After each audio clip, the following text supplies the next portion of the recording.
Hello my dear friend, welcome to education point online. So friend, कैसे हैं आप लोग? गए हो बहुत अच्छे होंगे। सो मेरे प्यारे बच्चों, हम लोग क्या पढ़ रहे थे? बोलोगे सर वही कि भैया क्या होता है एल्गोरिदम, क्या होता है pseudo code program, time complexity, space complexity. देखो यार, मेरा मन तो रिकॉल करने का है, लेकिन मैं ये समझ गया हूं कि अगर मैं रिकॉल करूंगा तो आप लोग बहुत डांटोगे, क्योंकि इससे पहले वाले क्लास में मैंने आपको बहुत ही ज्यादा पकाया था। चलिए भैया, तो अब सीधे टॉपिक पर आते हैं। आज हम लोग क्या पढ़ने वाले हैं बेटा? आज हम लोग पढ़ने वाले हैं एनालिसिस ऑफ एल्गोरिदम, कि कैसे हम लोग अपने एल्गोरिदम को एनालाइज करते हैं। ठीक है, चलो फिर से मैं आपको उसी सिचुएशन में लेकर चलता हूं कि मान लो बच्चों एक प्रॉब्लम है। क्या है बेटा? एक प्रॉब्लम है। तो मैंने अपने स्टाफ को बोला, भाई साहब प्रॉब्लम है, प्रॉब्लम को सॉल्व करो। बोलोगे ठीक है सर। चलिए, तो किसी स्टाफ ने प्रॉब्लम को सॉल्व किया अपने एल्गोरिदम के हिसाब से, तो वो एल्गोरिदम ए हो गया। दूसरे ने सॉल्व किया, उसको मैंने नाम दे दिया एल्गोरिदम बी, और तीसरे को मैंने नाम दे दिया मेरा प्यारा बच्चा एल्गोरिदम सी। है ना? अब एक बात आप यहां पे समझना, यहां पर मैं बात करूं एल्गोरिदम ए की या बी की या सी की, तीनों ही यहां पर क्या कर रहा है बेटा? प्रॉब्लम को सॉल्व कर रहा है। एल्गोरिदम ए बी सी तीनों क्या कर रहा है बेटा? प्रॉब्लम को सॉल्व कर रहा है। लेकिन हमें क्या चूज करना है? हमें चूज करना है बेस्ट, कि भाई इन तीनों में सबसे बेस्ट एल्गोरिदम कौन सा है ना? इन तीनों में सबसे बेस्ट एल्गोरिदम कौन सा है, हमें चूज करना है। तो बेस्ट के लिए हम लोग क्या करेंगे बेटा? बेस्ट के लिए हम लोग करेंगे एनालाइज। क्या करेंगे बेटा? हम लोग करेंगे एनालाइज। और एनालाइज करने के दो तरीके होते हैं। फिर से मेरी बात को समझिए आप, कि हमारे पास तीन एल्गोरिदम है, हमें इन तीनों एल्गोरिदम में सेलेक्ट करना है कि बेस्ट कौन सा है। तो बेस्ट एल्गोरिदम सेलेक्ट करने के लिए हम लोग क्या करेंगे बेटा? एनालाइज करेंगे। ठीक है, तो जब हम लोग एनालाइज करेंगे तो एनालाइज करने के भी दो तरीके होते हैं। एक आपका होता है पोस्ट प्रायोरी एनालिसिस, और दूसरा होता है मेरे प्यारे बच्चों प्रायोरी एनालिसिस। अब सबसे बड़ा सवाल ये उठता है कि सर पोस्ट प्रायोरी एनालिसिस क्या होता है और हमारा प्रायोरी एनालिसिस क्या होता है? ठीक है, चलिए बेटा चीजों को आप समझिएगा, चीजों को आप मेरे प्यारे बच्चों समझिएगा, परेशान होने की जरूरत बिल्कुल भी नहीं। चलो, मैंने क्या किया बेटा? इस एल्गोरिदम को मान लो मैंने एक प्रोग्राम C++ में रन करवाया, एल्गोरिदम बी को भी मैंने क्या किया बेटा? C++ पे रन करवाया, और इसको भी क्या किया बेटा? C++ पे रन करवाया। हमने तीनों प्रोग्राम को क्या किया बेटा? रन करवाया। बस यहां पर यह समझना कि तीनों प्रोग्राम का जो कंप्यूटर है वो सेम होना चाहिए। ऐसा नहीं है कि हमने एल्गोरिदम ए को किसी दूसरे कंप्यूटर पे रन करवाया, एल्गोरिदम बी को किसी दूसरे कंप्यूटर पे, एल्गोरिदम सी को किसी दूसरे कंप्यूटर पे। नहीं, तीनों मेरे प्यारे बच्चों आपके फिक्स्ड हार्डवेयर एंड सॉफ्टवेयर पे हमने क्या करवाया? रन करवाया। ये कंडीशन आप याद रखना, है ना? कि पोस्ट प्रायोरी में क्या होता है बेटा, कि जो भी प्रोग्राम हम लोग रन करवाएंगे, जो भी एल्गोरिदम हम लोग रन करवाएंगे, वो सेम कंप्यूटर पे करवाएंगे। ठीक है, जैसे मान लो हमारे पास कोई कंप्यूटर है, हमारे पास क्या है बेटा? कोई कंप्यूटर है। अब देखो, कंप्यूटर है एक, तो उसका फिक्स हार्डवेयर और सॉफ्टवेयर रहेगा। तो हमने क्या किया मेरे प्यारे बच्चों? सबसे पहले एल्गोरिदम ए को कंप्यूटर में रन करवाया, फिर एल्गोरिदम बी को हमने रन करवाया, और हमने क्या किया बेटा? एल्गोरिदम सी को यहां पे रन करवाया। तो हमें यह पता चला कि ये जो एल्गोरिदम ए है ये 1 सेकंड ले रहा है। ठीक है, एल्गोरिदम बी है मेरे प्यारे बच्चों, ये जो बी है ये 2 सेकंड ले रहा है, और ये जो एल्गोरिदम सी है वो मेरे प्यारे बच्चों 1.5 सेकंड ले रहा है ना? एग्जीक्यूट करने में हमारे कंप्यूटर को, है ना, एल्गोरिदम ए को एग्जीक्यूट करने में 1 सेकंड का समय लग रहा है, एल्गोरिदम बी को एग्जीक्यूट करने में 2 सेकंड का समय लग रहा है। ठीक है, और एल्गोरिदम सी को एग्जीक्यूट करने में हमें 1.5 सेकंड का समय लग रहा है। एक एग्जाम्पल है ना? ये तो खैर आपका मान के चलो मिली सेकंड नैनो सेकंड में होता है, लेकिन मैं एग्जाम्पल लेके चल रहा हूं, है ना? एक्चुअली में देखोगे तो मिली सेकंड नैनो सेकंड में ही होता है, सेकंड में नहीं, मिली सेकंड और नैनो सेकंड में ये सारी चीजें होती हैं। मैं एग्जाम्पल के थ्रू बता रहा हूं कि हाँ इतना समय लगा। तो आप यहां पे साफ साफ देख सकते हो बेटा कि जो आपका एल्गोरिदम ए है उसका सबसे कम समय लग रहा है। उसका क्या लग रहा है बच्चों? सबसे ज्यादा मतलब कम समय लग रहा है एल्गोरिदम ए का। इसका मतलब एल्गोरिदम ए क्या है हमारे लिए? बेस्ट है। एल्गोरिदम ए क्या है हमारे लिए? बेस्ट है, क्योंकि इसको एग्जीक्यूट करने में जो टाइम लग रहा है वो टाइम कम लग रहा है। तो हम बोल सकते हैं कि जो हमारा एल्गोरिदम ए है वो क्या है बेटा? वो हमारा बेस्ट है। वो एल्गोरिदम क्या है? हमारा बेस्ट है। बस कंडीशन क्या होना चाहिए कि जो भी एल्गोरिदम आप करोगे बेटा टेस्ट, ठीक है, वो सेम कंप्यूटर पे होना चाहिए। अगर और अच्छे से बात करें तो फिक्स हार्डवेयर एंड सॉफ्टवेयर पे ये चेक होना चाहिए। ऐसा नहीं कि ए को आप किसी दूसरे कंप्यूटर पे रन करवा रहे हो, बी को किसी तीसरे पे, ऐसा नहीं। फिक्स होना चाहिए। हार्डवेयर और सॉफ्टवेयर क्या होना चाहिए? फिक्स होना चाहिए, तभी हम बता सकते हैं कि कौन हमारे लिए बेस्ट है। ठीक है, चलो, तो इसको हम लोग क्या बोलते हैं बेटा? इसको हम लोग बोलते हैं पोस्ट प्रायोरी एनालिसिस। क्या बोलते हैं बेटा? Post प्रायोरी analysis. ठीक है, मतलब यहां पर पूरा हम लोग इसको रन करवा कर देख रहे हैं। पूरे एल्गोरिदम को क्या कर रहे हैं बेटा? हम लोग यहां पर रन करवा कर चेक कर रहे हैं, इसलिए हम लोग इसको क्या बोलते हैं? पोस्ट प्रायोरी एनालिसिस हम लोग इसे कहते हैं। ठीक है, तो आप इसको चाहो तो पहले रफ में आप नोट कर लो। आप चाहो क्या करो बेटा? इसको सबसे पहले रफ में नोट कर लो।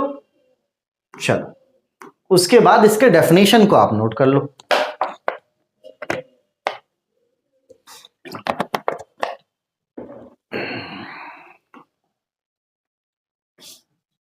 ठीक है, चलो, ये क्या है बेटा? एक्चुअल प्रोग्राम परफॉर्मेंस पे बेस्ड है। ठीक है ना? ये क्या है बेटा? आपका एक्चुअल प्रोग्राम परफॉर्मेंस पे बेस्ड है। मतलब एक्चुअली में हम लोग क्या कर रहे हैं? प्रोग्रामिंग को रन करवा के चेक कर रहे हैं। प्रोग्रामिंग को क्या कर रहे हैं बेटा? रन करवा कर चेक कर रहे हैं। ठीक है, इसको क्या बोलेंगे? मतलब पोस्ट प्रायोरी एनालिसिस हम लोग बोलेंगे। ठीक है, चलो बेटा, तो ये तो हमारा एक मेथड हो गया। बोलोगे यस सर? ये हमारा क्या हो गया बेटा? एक मेथड हो गया। ठीक है, अब देखो बेटा, एक बात आप समझना, क्या आपको लगता है कि इसका एग्जीक्यूशन बहुत आराम से हो जाएगा? आप खुद सोचो ना कि आप सारे प्रोग्राम को एग्जीक्यूट करवा रहे हो, उसके बाद टाइम कैलकुलेट करो, तो कहीं ना कहीं ये जो पोस्ट प्रायोरी है ना बेटा, ये कहीं ना कहीं थोड़ा सा कॉम्प्लेक्स है। ये क्या है बेटा? थोड़ा सा कॉम्प्लेक्स है, और हम लोग इसको परफॉर्म नहीं करते हैं। हम लोग इसको क्या करते हैं बेटा? अवॉइड करने की कोशिश करते हैं, है ना? क्योंकि इसको करना मेरा प्यारा बच्चा बहुत कॉम्प्लेक्स टास्क है कि सभी एल्गोरिदम का प्रोग्राम बनाओ, है ना, उसके बाद उसको रन करवाओ, उसका टाइम देखो। ठीक है, तो है तो ये बहुत ही ज्यादा इजी, लेकिन मान के चलो as a computer science engineer हमारे लिए थोड़ा सा क्या है बेटा? कॉम्प्लेक्स है। ठीक है, चलिए, तो इस वाले मेथड पे हम लोग थोड़ा सा कम जाते हैं। इस वाले मेथड पे मेरे प्यारे बच्चों, पोस्ट प्रायोरी मेथड पे हम लोग कम जाते हैं।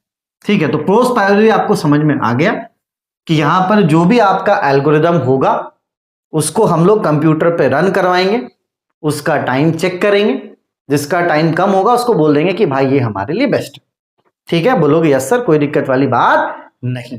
ठीक है, चलो बेटा, अब आते हैं हम लोग अपने दूसरे मेथड पे। अब आप समझना ये वाला मेथड, क्योंकि यहीं से हमारा जो सब्जेक्ट है वो आगे कंटिन्यू होगा। वो तो ठीक था, रन करवा लिए, चेक करवा लिए। अब यहां से जो हमारा सब्जेक्ट है बेटा वो आगे कंटिन्यू होगा। ठीक है, चलिए, फिर से आप मानो एल्गोरिदम ए है आपके पास क्या है? एल्गोरिदम बी है, और आपके पास क्या है बेटा? एल्गोरिदम सी है। हम लोग क्या करेंगे मेरे प्यारे बच्चों? जैसे मान लो हमारे पास एल्गोरिदम ए है, हम लोग क्या करेंगे? इसका इनपुट चेक करेंगे, और साथ ही साथ मेरे प्यारे बच्चों उसमें कितने ऑपरेशंस परफॉर्म हो रहे हैं उसको क्या करेंगे बच्चों? चेक करेंगे, है ना? हम लोग क्या करेंगे? चेक करेंगे कि कितना इनपुट लग रहा है और कितना ऑपरेशन मेरे प्यारे बच्चों इसमें परफॉर्म किया जा रहा है। और इनपुट और ऑपरेशन के बेस्ड पर मेरे प्यारे बच्चों, इनपुट और ऑपरेशन के बेस्ड पर हम लोग क्या करेंगे? कि इक्वेशन बनाएंगे।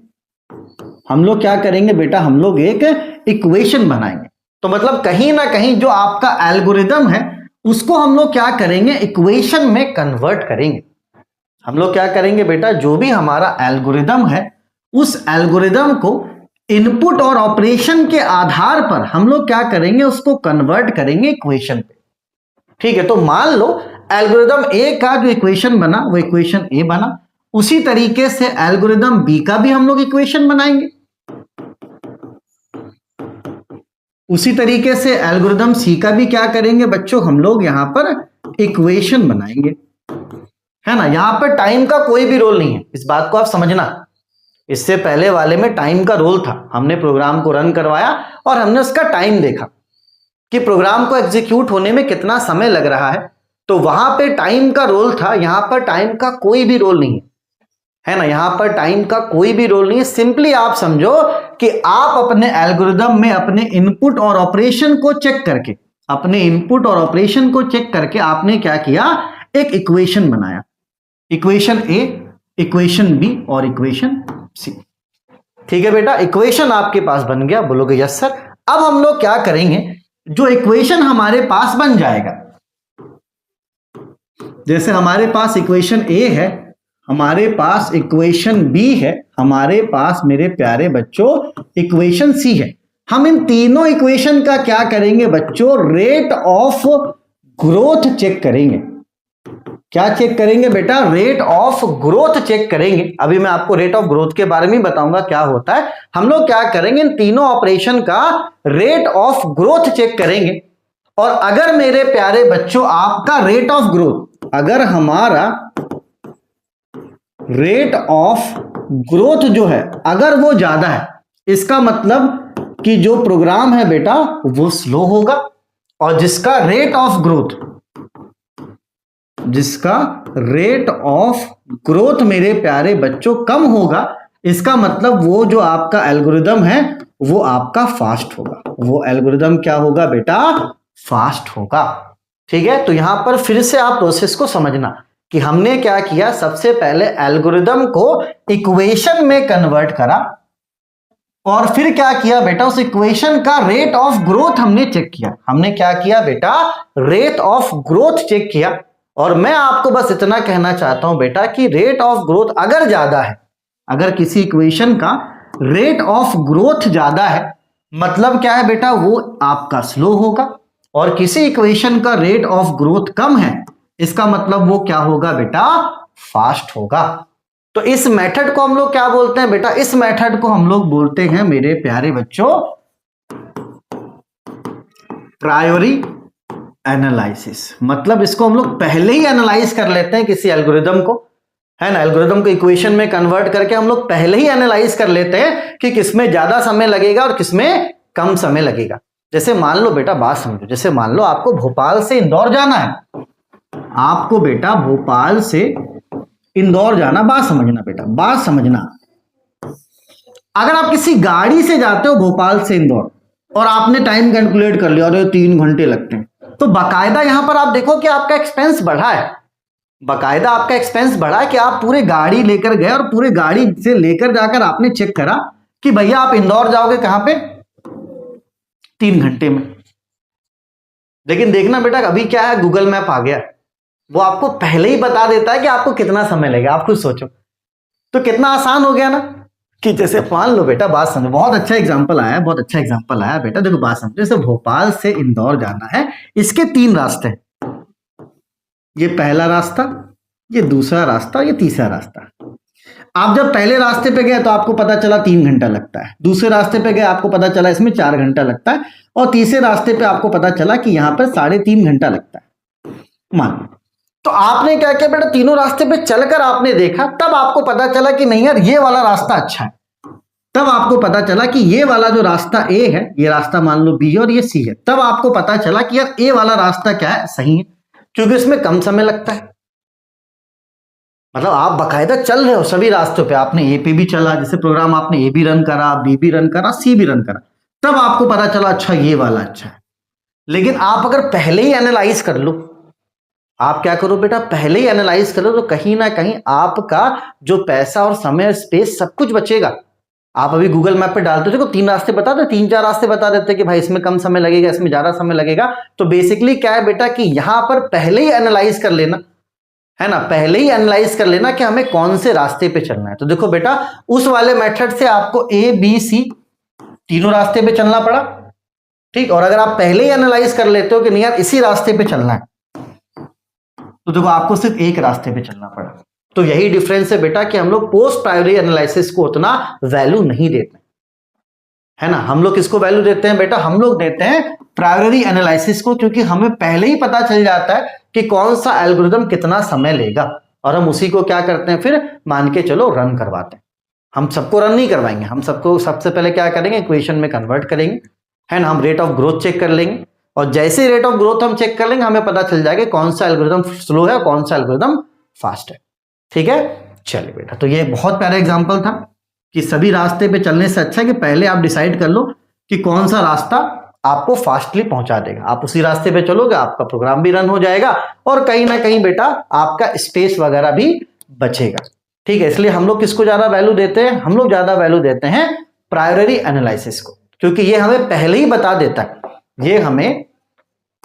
ये हमें प्रोग्राम को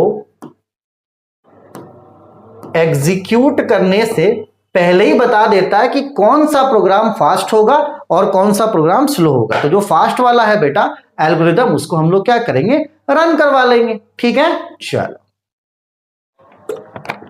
है ना। अब आप बोलोगे सर ठीक है, बहुत अच्छा बताया, बहुत अच्छा बता दिया, अरे वाह वाह वाह वाह वाह, क्या तारीफ करूं आपकी, है ना। आप बोलोगे हाँ सर, आपने इनपुट ऑपरेशंस की बात करी, आप इक्वेशन में कन्वर्ट कर दोगे, हाँ, और उसके बाद इक्वेशन से रेट ऑफ ग्रोथ में आ जाओगे, है ना, और रेट ऑफ ग्रोथ से आपको पता चल जाएगा स्लो है फास्ट है। बोलोगे वाह वाह वाह वाह। ठीक, अब देखो बेटा रेट ऑफ ग्रोथ कैसे काम करता है। देखो बेटा, ये सारी चीजें आपको ऐसी समझ में आनी चाहिए, तभी तो आप थ्योरी लिख लोगे, है ना। पोस्ट प्रायोरी का मतलब क्या है कि आप जितने भी एल्गोरिदम्स हैं उनको रन करवाओ, उसके बाद उसका टाइम चेक करो। प्रायोरी एनालिसिस में क्या होता है बेटा, हम लोग रन नहीं करवाते, हम लोग इसका इक्वेशन बनाते हैं। ठीक है, इक्वेशन बना के हम लोग रेट ऑफ ग्रोथ चेक करते हैं। ठीक है बेटा, जैसे मान लो कि एक आपका एल्गोरिदम है, ठीक, इसका इक्वेशन है n square plus 10n plus 4। ठीक है, ये आपका एल्गोरिदम ए है।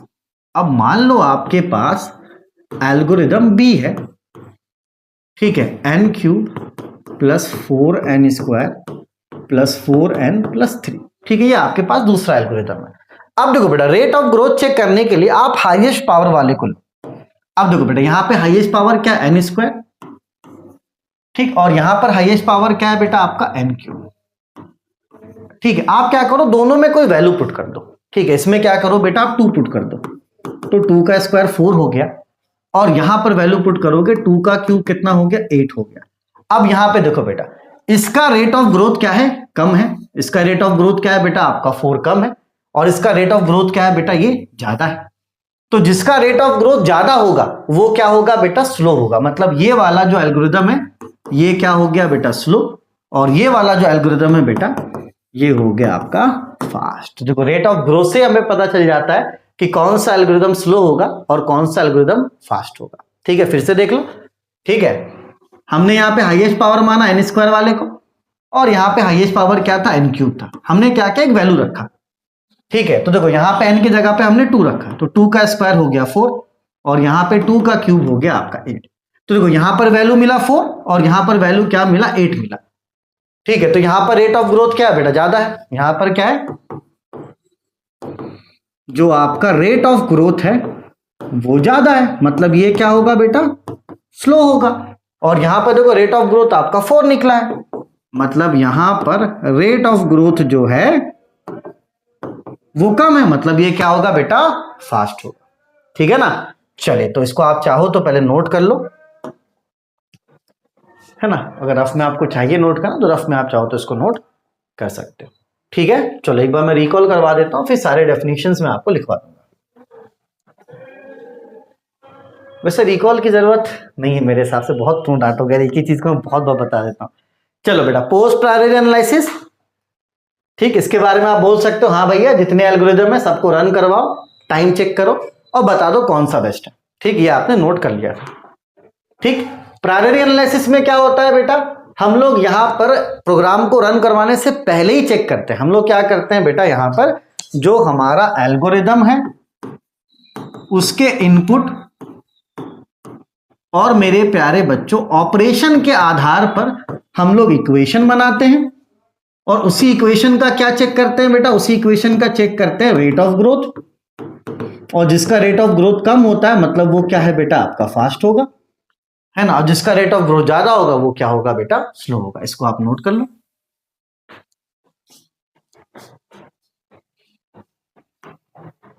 ठीक है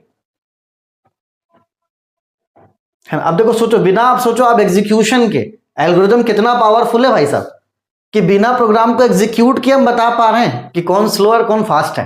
तो इस सब्जेक्ट को अपन को हल्के में नहीं लेना बेटा, अच्छे से समझ कर पढ़ना। आप खुद सोचो कि आप बिना मतलब आपको अगर प्रोग्रामिंग लैंग्वेज नहीं भी आता तो भी आप बता सकते हो कौन सा प्रोग्राम आपका फास्ट और कौन सा प्रोग्राम आपका स्लो है। तो एल्गोरिदम को अपन को हल्के में नहीं लेना। एग्जीक्यूशन तो ठीक है भाई, एग्जीक्यूशन तो आप तो खुद सोचो आप कि एग्जीक्यूशन वाले पार्ट को अपन को पढ़ना ही नहीं, इसमें एग्जीक्यूट करवा दो, टाइम चेक कर लो। भाई नहीं, मजा तो तब है ना कि आप पहले डिसाइड कर लो कौन सा फास्ट है कौन सा स्लो। जो मैंने एग्जांपल दिया ना, आपको वहां पे 3 बार चलना पड़ा तब आपको पता चला अच्छा ये फास्ट है। यहां पर चलने से पहले अगर आपको पता चल जाए कि ये फास्ट रूट है तो आप उसी को लोगे। तो यहां पे कहीं ना कहीं एक्यूरेसी और जो आपका इफेक्टिवनेस है बेटा वो इंक्रीज हो रहा है ना। प्रायोरी एनालिसिस के वजह से जो हमारा इफेक्टिवनेस है वो कहीं ना कहीं क्या हो रहा है बेटा, इंक्रीज हो रहा है। ठीक है, चलो अब देखो रेट ऑफ ग्रोथ है ना, इसका चार्ट आप देखो। सबसे कम किसका होता है बेटा, लॉग बेस टू एन का, है ना। ये देखो सबसे नीचे ये है, इसका रेट ऑफ ग्रोथ सबसे कम है, मतलब ये फास्ट होगा। ठीक, इससे ज्यादा क्या है फिर एन का, फिर इससे ज्यादा क्या है बेटा आपका एन लॉग एन का। ये सीक्वेंस याद रखना। उसके बाद एन स्क्वायर का, उसके बाद एन क्यूब का, ठीक है, उसके बाद 2 का पावर एन का, 2 का पावर एन का। ठीक है, तो सबसे ज्यादा फास्ट कौन है बेटा, सबसे ज्यादा फास्ट है ये लॉग एन। ठीक है, तो जिसका इक्वेशन आपको लॉग एन के फॉर्म में दिखे वो आपका एल्गोरिदम फास्ट होगा, और जिसका इक्वेशन आपको रेट ऑफ ग्रोथ का 2 का पावर एन दिखे वो क्या होगा बेटा, स्लो होगा। तो ये सीक्वेंस अगर आप याद रखोगे ना तो आपको कंपेयर करना क्या हो जाएगा बच्चों, इजी हो जाएगा। अगर आपको सीक्वेंस याद है तो ये कंपेयर करना इजी हो जाएगा। तो इसके साथ सीक्वेंस भी प्लीज आप नोट कर लेना इस फिगर के साथ, है ना। ये रेट ऑफ ग्रोथ का सीक्वेंस आपको बता रहा हूं मैं। ये सबसे ज्यादा फास्ट, ठीक, उससे उससे थोड़ा सा स्लो ये, उससे थोड़ा स्लो ये, इससे थोड़ा स्लो ये, इससे थोड़ा स्लो ये, इससे थोड़ा स्लो ये। तो सबसे स्लो कौन हो गया आपका 2 का पावर एन हो गया। ठीक है, जैसे आपको मैं बोलूं बात समझो कि एल्गोरिदम ए है, ठीक, उसका रेट ऑफ ग्रोथ क्या है 2 का पावर एन। आपको मैं बोलूं कि कोई एल्गोरिदम बी है, उसका रेट ऑफ ग्रोथ है एन स्क्वायर। तो दोनों में फास्ट कौन है, देखो बेटा एन स्क्वायर के बाद आता है 2 का पावर एन, है ना। एन स्क्वायर पहले आता है, 2 का पावर एन बाद में आता है, मतलब एन स्क्वायर क्या होगा इसमें फास्ट होगा, 2 का पावर एन जो है बेटा वो स्लो होगा। इसलिए मैं क्या बोल रहा हूं कि ये जो सीक्वेंस है इसको आप अच्छे से नोट कर लेना, ठीक है। तो आप आराम से देखकर बता पाओगे, है ना, कि कौन सा आपका इक्वेशन मतलब कौन सा आपका एल्गोरिदम फास्ट है और कौन सा आपका एल्गोरिदम स्लो है। ठीक है, सीक्वेंस आप ऐसे अच्छे से नोट कर लो, लॉग बेस टू एन, ठीक, एन स्क्वायर एन क्यूब 2 का पावर एन। ठीक है बेटा, ये लिख देना सबसे स्लो है और ये क्या है बेटा सबसे फास्ट है। ठीक है, तो जो लेफ्ट में होगा बेटा वो फास्ट होगा। जैसे हो सकता है कि आप गेट एग्जाम में जाओ, आपको वहां पे 2 रेट ऑफ ग्रोथ दे दिया जाए, एक दे दिया जाए आपको वैसे मान लो एन लॉग एन और दूसरा आपको दे दिया जाए एन क्यूब। अब बोलेगा इनमें फास्ट कौन है, तो देखो बेटा लेफ्ट की साइड कौन है आपका एन लॉग एन और राइट की साइड कौन है एन क्यूब। ठीक है, तो ये छोटा है मेरे प्यारे बच्चों, है ना, तो ये क्या होगा आपका फास्ट हो जाएगा इन दोनों के बीच में, और ये क्या हो जाएगा आपका स्लो हो जाएगा। तो जो एल्गोरिदम एन लॉग एन का है वो फास्ट एग्जीक्यूट होगा और जो एल्गोरिदम एन क्यूब है वो क्या हो जाएगा आपका स्लो हो जाएगा। ठीक है बेटा, चलो, है ना। तो भाई हल्के में मत लेना इस इक्वेशन को, है ना, अच्छे से नोट कर लो भाई साहब।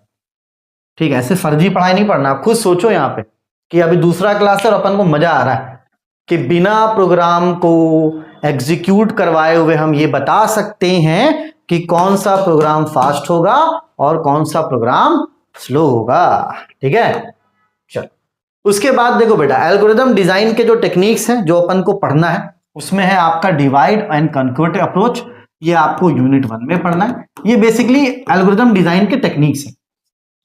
ग्रीडी मेथड ये मेरे हिसाब से यूनिट 2 में पढ़ना है, डायनेमिक प्रोग्रामिंग ये यूनिट 3 में पढ़ना है, बैक ट्रैकिंग शायद 5 में पढ़ना है, और बेंच एंड बाउंड ये शायद आपको 4 में पढ़ना है। तो ये आपके सारे टेक्निक्स है ना। कौन से टेक्निक्स है बेटा? एल्गोरिदम डिजाइंस के टेक्निक है, जो अपन को अलग अलग यूनिट्स में क्या है मेरे प्यारे बच्चों पढ़ना है कि एल्गोरिदम्स को डिजाइन करने का भी क्या होता है बेटा, अलग अलग टेक्निक होता है जो पूरे एडा में अपन को पढ़ना है।